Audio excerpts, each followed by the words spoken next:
जय जय श्री हरिवंश।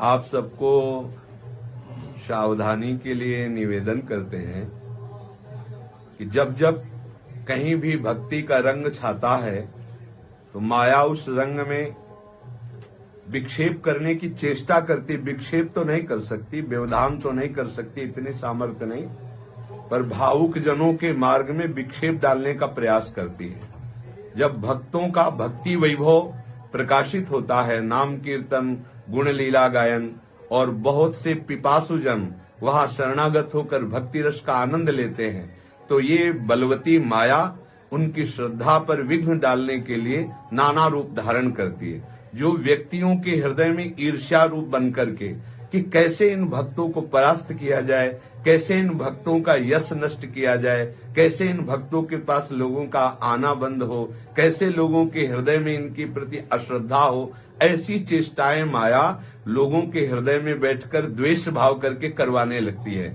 चाहे आप कबीरदास जी का प्रसंग देखिए, चाहे आप मीरा जी का प्रसंग देखिए, चाहे आप नरसिंह मेहता का प्रसंग देखिए, तो ये जो माया है ये सबसे पहले बुद्धि में आकर के मत्सरता और ईर्ष्या रूप धारण करके भक्त द्रोह रूपी महापराध प्रकट करती है।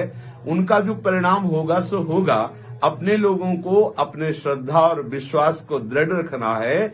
ऐसे लोगों के द्वारा किए हुए प्रचार प्रसार या गंदी भावनाएं या ऐसे लोगों के द्वारा जो दोष दृष्टि करके वर्णन की गई बातें हैं उन पर ध्यान नहीं देना है, क्योंकि उनका ध्यान हमें अपने भक्ति में आकर्षित करना है, ना कि उनके द्वारा दिए गए मायाकृत दोषों को अपने ध्यान में रखकर भक्ति का मार्ग बाधित करना है। ये कलिकाल है, ये ऐसा रचना रचेगा, ये ऐसा प्रचार प्रसार करवाएगा कि भक्ति का ह्रास हो, भक्ति रहित हृदय हो और व्यभिचार, पाखंड, नाटक इसकी बढ़ोतरी हो। इसलिए सबसे प्रार्थना है कि ऐसे लोगों की भावनाओं का किंचन मात्र ना श्रवण करें, ना मन में विचार करें, ना आदर करें, क्योंकि ऐसी भावनाओं से सतमार्ग नष्ट होता है। स्वयं तो सतमार्ग में चल नहीं सकते, पर सतमार्ग में चलने वालों के प्रति ये नाना प्रकार की कटु व्यवहार, प्रतिकूलता का व्यवहार, दोष दृष्टि का व्यवहार करते हैं और ऐसी बातें और ऐसी रचना करते हैं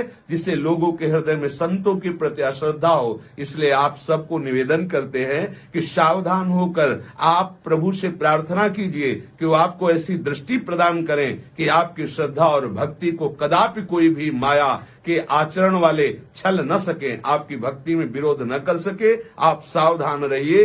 ये तो एक साधारण सी बात है, ऐसी न जाने कितनी बातें